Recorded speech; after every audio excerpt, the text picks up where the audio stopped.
मैया कहाँ से आई हो मेरी माँ? धुलिया महाराष्ट्र है। धुलिया हाँ हाँ महाराष्ट्र से आई हो आप? हाँ, हाँ। तो घर पे कौन कौन है आपके?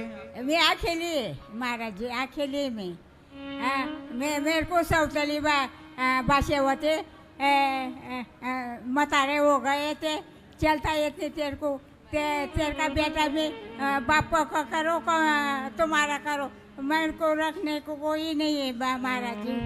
तो ऐसा किसने बोला कि मैं आपको रखूं कि इनको रखूं? नहीं, भाषा ने, सौतली भाषा ने। भाषा? हाँ हाँ भाषा? भांजा भांजा भाषा भाषा। भांजा? हाँ आपका भांजा? हाँ हाँ हाँ भाई? हाँ भाई भाई गुजर गए। आपके भाई हैं? नहीं नहीं गुजर गए। भाई का लड़का है? हाँ हाँ हाँ। भाई का लड़का नहीं रखता? नहीं नहीं कोई रखता नहीं। तो मैंने बाप को रखता नहीं तो तुम्हारे को कौन रखेगा? ऐसा ऐसा बोलता तो। मैं अकेली रहती महाराज जी, मैं अकेली रहती। ये लोग कौन हैं? ये मेरे को सत्संगी भाई है, पड़ोसी है। पड़ोसी? हाँ हाँ। अच्छा, बात कराइए पड़ोसी से। कौन है मैया का? क्या बोल रही हैं? राधे राधे जी। ये माता जी, मैं 20 साल से मेरी गुरु बहन है, सत्संगी हम। इसे मैं 20 साल से जानते हैं हमारे मोहल्ले में जी। तो ये जो बेचारी का जो हाल हो रहा है तो हमसे देखा नहीं जा रहा है।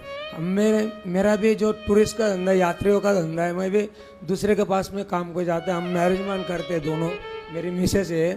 तो ये 15-15, 20-20 दिन चारों धाम का एक धाम यात्रा जाते हैं दूसरे के यहाँ। तो ये माता जी बोलते, मैं बोलता था कि भाई तू हमारे मोहल्ले में है, लेकिन नहीं, वो बोलती भाई तू कितना दिन मेरा करेगा, और मेरी माँ है, तू भी मेरी माँ है, पर नहीं मानती। मैं बाप के पास में जाऊंगी बोले। तो इनके अपने कौन है, भतीजा वगैरह कौन? उनका जो इनके 2 माँ थी, सावत्र बेटा है उनका जो भांजा, वो भी बुजुर्ग है, वो भी 75-75 साल का है। तो उनके भी घुटने का प्रॉब्लम है। तो इनको कोई सेवा नहीं करता भतीजे नहीं, वो वगैरह? कुछ नहीं, वो बाहर गाँव रहते हैं, भांजे वो वगैरह? तात्पुरते आते हैं, उनके काम के लिए वापस चले जाते हैं, वो ध्यान नहीं देते इनके तरफ। तो मैया के कोई पति इन्होंने बाल विवाह में 11 साल में शादी हुई थी उनकी वाली। पहले बुजुर्ग लोग 11 साल में शादी करवा देते, तो 1 महीने के बाद में उनका पति मर गया शादी होने के बाद। तो जब से इन्होंने इनके समाज में शादी नहीं करती थी दूसरी, तब से वही वैसी विवाह में रहे, बाल विवाह। अच्छा, ऐसी जीवन गुजारा। उनके माता पिता ही मर गए, ले कोई नहीं, उनको बाल नहीं, बच्चे नहीं, कोई नहीं। मतलब ये आज कलयुग की पतिव्रता नारी हैं। पति के जाने के बाद परमेश्वर से नाता रखा, किसी और से नहीं। वह पूरा जीवन देखो इसी पवित्रता में गुजार दिया। लेकिन ऐसे पवित्र लोगों को भी समाज में 2 रोटी देने वाला कोई नहीं मिला। आखिरी में ये माँ यहाँ आई, और इन माँ को अब गौरी गोपाल में ये बेटा मिला है। आप सब, हम सब बेटा बेटी मिले। मैया, अब हम आपके बेटा हैं। बेटा है तुम्हारा। मेरे को आशा है, आशा निराशा न करना महाराज जी। नहीं, आप यहीं रहना। मेरे को कोई नहीं, मेरे को कोई छेड़ना नहीं, मेरे को आंखें नहीं खाते, आंखें नहीं रहती, कोई नहीं। नहीं, आपके हैं। अब ये बेटा भी आपका है, और भगवान भी आपके हैं, और हम सब आपके हैं। ठीक है? आपको किसी की याद तो नहीं आएगी यहाँ रहोगी? नहीं, किसी को आठवा नहीं। मैं याद करूँगा महाराज जी, तुम्हारे पास मरूंगा। कोई जाने का नहीं है, कोई रुकने का नहीं है मेरे को। मैं याद मरूंगा। याद तो तुम बेटा है ना, मैं रुखा खा दे चलेगा। आप कब आई यहाँ पर? कब आई आप यहाँ कब आई? कल आई। कल आई आप? अब आप यहीं रहना, मेरी माँ बनकर रहना। कोई कष्ट हो, आपको रहने के हमने कोई पैसे तो नहीं लिए? नहीं, पैसे नहीं लिए। कैसे लो पैसे? इसको संजय नेहरा को पैसे आते थे, गुजारते नहीं। पैसे नहीं नहीं इन माओं से एक भी रुपए नहीं लेते हम। जो आप सब सहयोग करते हैं उन्हीं आप सबके सहयोग से इन बाबा जी। माओं का। आपकी कथा सुनती थी ना, उसे लगता था यही मेरा बेटा है, इन्होंने यही जीत पकड़ी रखी है, मुझे वही जाना है अनिरुद्धाचार्य जी के यहाँ। कब से 3 साल से हमारे पीछे पड़ी थी। हम टूरिस्ट यात्रा निकालते हैं ना, तो इसलिए हम इनको लेके आए। चलिए आप सब पड़ोसी भी थोड़ा थोड़ा मिलके सहयोग करते, माओं की सेवा करते तो आप भी कर लेते, परंतु आपने ठीक किया, आपको टाइम नहीं है, आप खुद बिजी हैं। आप सबका अपना परिवार है, आप सबकी अपनी जिम्मेदारी है। लेकिन मुझे संसार में भगवान ने सबसे अच्छा काम दिया है। क्या काम दिया? सबकी सेवा करो, सबकी सेवा करो। भगवान की कृपा है कि हम किसी के काम आते हैं। क्यों? मेरी माँ, मैं जिंदा हूं ना तो ये माँ आ गई, मैं मर जाऊंगा, मैं ना होऊंगा तो ये माँ थोड़ी आती। इसलिए मैं जीता हूं, मैं जिंदा हूं तो ही तो मैं किसी के काम आ सकता हूं। मैं मरकर किसी के काम थोड़ी आऊंगा। इसलिए आपसे भी मेरी विनती है कि आप भी इन माओं के काम जरूर आइएगा। थोड़ा थोड़ा आप सहयोग करते हैं ना, मैं आप सबको धन्यवाद देता हूं कि आप सबके सहयोग से आज यहाँ 310 माताएं थीं, आज ये 311वीं माता आई हैं। 311 माताएं यहाँ रहेंगी। इन माओं को भोजन कौन देगा? आप सब भी सहयोग करना। आज एकादशी है कि आज आप इन माओं को अन्नदान करने का संकल्प लें कि कल का भोजन इन माओं को आपकी ओर से होगा। कल एकादशी का व्रत पूरा आपके भोजन से हो। आप भी इन माओं को भोजन का दान कर सकते हैं। और एकादशी का नियम भी यही है कि किसी को खिला कर ही भोजन करना है। एकादशी में पारण तब करना चाहिए जब हम किसी को खिलाएं, खिला के खाओ। तो आप माओं को दे देना कि हमारी ओर से 300 माएँ भोजन करेंगी, या तो आप अपनी ओर से नाश्ता करा देना, या तो माओं को रात्रि का दूध दे देना, एक गिलास। दवाई की सेवा यहाँ पर ना वृद्ध माताएं रहती हैं, उसके साथ साथ यहाँ पर संतों की सेवा होती है। हजारों संत यहाँ भोजन करते हैं। आप भी संतों को भोजन बंटवा सकते हैं। ये साधु संत, फुटपाथ पर रहने वाले, कीर्तन करने वाले संत, जिन संतों को भगवान के सिवा कोई जिनका नहीं है, ऐसे संत यहाँ आते हैं, सबको भोजन मिलता है।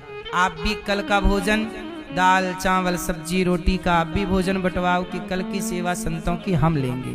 कार्तिक का माह चल रहा है, ये पुण्य हम करेंगे। करने योग्य हैं तो करो। हम कहते एक रोटी देने के योग्य तो होंगे ना, वो कीजिएगा, पर कीजिएगा जरूर, क्योंकि आप सबके सहयोग से ये सारी सेवाएं चल रही हैं। गौरी गोपाल आश्रम में हजारों संत भोजन करेंगे। एक दिन की सेवा आप, आज एकादशी है ना, सब संतों को एकादशी वाला प्रसाद बांटा गया। यहाँ अखंड रसोई चलती है। आप एक दिन की रसोई बंटवाना कि यहाँ भोजन हमारी ओर से बटेगा। 1 लाख रोटियां रोज बनती हैं यहाँ। आज व्रत था तो व्रत वाला प्रसाद बटा सबको। सामान्य दिनों में रोटियां 30,000 लोग पर डे भोजन करते हैं, सवेरे से शाम तक। बताओ मेरी माँ, आपका ये भाई, आपका ये बेटा, आपका ये दास, आपका सेवक आपसे भिक्षा मांग मांग कर ये सेवाएं कर रहा है, सही है कि गलत है? इसलिए आप भी एक दिन की रसोई बंटवाओ। आपने कितने लोगों ने प्रसादी पाई आज रसोई में? आप भी पाइए, औरों को भी पवाइए कि आज हम भी संकल्प लेंगे, किसी को भोजन कराएंगे। एक दिन का रसोई सेवा आप कर लो। यहाँ गुरुकुल चलता है, 150 बच्चे। आप भी बच्चों की शिक्षा में सहयोगी बने और आप भी इन बच्चों के माँ बाप बनकर शिक्षा में सहयोगी बनकर पुण्य के भागीदार बने। नाश्ता भोजन बच्चों को करा सकते हैं। प्रिय भक्तों, यहाँ गौदान आप कर सकते हैं, गाय की सेवा कर सकते हैं, गाय का चारा भूसा। एक दिन के गाय के संपूर्ण भोजन की सेवा आप ले सकते हैं कि सारी सेवा हम लेंगे। गौरी गोपाल आश्रम में जो वृद्ध माओं के लिए और वृद्धाश्रम बनाने के, अब देखो ये माँ आई तो संख्या बढ़ गई ना, 310 माएँ थी, 311। अब कोई माँ आएंगी तो उनकी सेवा करना हमारा धर्म है या नहीं? हर जरूरतमंद माँ की सेवा करना धर्म है। तो आप भी, जो और आश्रम का निर्माण हो रहा है, उसके निर्माण कार्य में भी आप सहभागी बन सकते हैं। एक स्कूल, एक विद्यालय बनाने का मन है कक्षा 1 से 12वीं तक, जहां CBSE बोर्ड की पढ़ाई होगी। कक्षा 1 से लेकर 12वीं तक स्कूल होगा और हजारों बच्चों को निःशुल्क शिक्षा दी जाएगी। गौरी गोपाल विद्यालय बनाने का संकल्प है। अभी 150 बच्चे पढ़ रहे हैं। मैं चाहता हूं कि 5 से 7 हजार बच्चों को निःशुल्क विद्या दान किया जाए। ये सही है कि गलत है? पर यह सब संभव तब होगा जब आप सबका सहयोग होगा। जरूर सोचिएगा। देखो ये आज माँ आई ना, ये आपकी भी माँ है, मेरी भी माँ है, हम सबकी माँ है कि नहीं? इसलिए आप भी उन माँओं की सेवा से जुड़िए। मैया अब आप यहीं रहना मेरी माँ, ये दास सदा आपकी सेवा करें, ठीक है? अच्छा लगा आपको यहाँ? अच्छा लगेगा। हाँ। आप यहाँ खुश हैं? खुश है महाराज जी। आपको यहाँ का भोजन प्रसाद ही अच्छा लगा? हाँ, अच्छा लगा। अच्छा लगा। ठीक। देखो बुढ़ापे में व्यक्ति कहाँ जाए, किसके पास जाए? हम ही इंसानों की सेवा नहीं करेंगे, हम ही अपनों के काम नहीं आएंगे, कौन काम आएगा? इन माँओं से हम कभी जाति धर्म नहीं पूछते। माँ तो भगवान का स्वरूप है, ये माँ नहीं भगवान है। आप भी किसी का सहारा जरूर बनिए। हमारे सुनीता गणेश सोनी जी, यहाँ पर एक यहाँ कन्या का एक विवाह भी है। हम जो बन पड़ता है गरीब परिवार की बेटियों का विवाह भी करते हैं, तो यहाँ पर एक गरीब बेटी का विवाह भी है। और भी कोई कन्या हो तो आपकी नज़र में तो गरीब बेटी बेटा हो तो आप ले आइएगा, गरीब परिवार की बेटी, उनका विवाह करेंगे। अभी एक पिताजी आए थे यहाँ प्रश्नोत्तरी में परसों नरसों, बोले हमारी बेटी का विवाह करवाना है। हमने कहा ले आना, आपकी बेटी का विवाह बहुत अच्छे से आपका ये भाई करवाएगा। तो आप भी कन्याओं के विवाह में, तो हमारे सुनीता गणेश सोनी जी ने कन्यादान में एक गरीब परिवार की बेटी के विवाह में 51,000 रुपए का सहयोग किया है। आप भी वृद्ध माओं की सेवा से जुड़िएगा। आओ कुछ भक्तों ने सहयोग किया है, नाम श्रवण करें, फिर आगे की चर्चा में प्रवेश करें।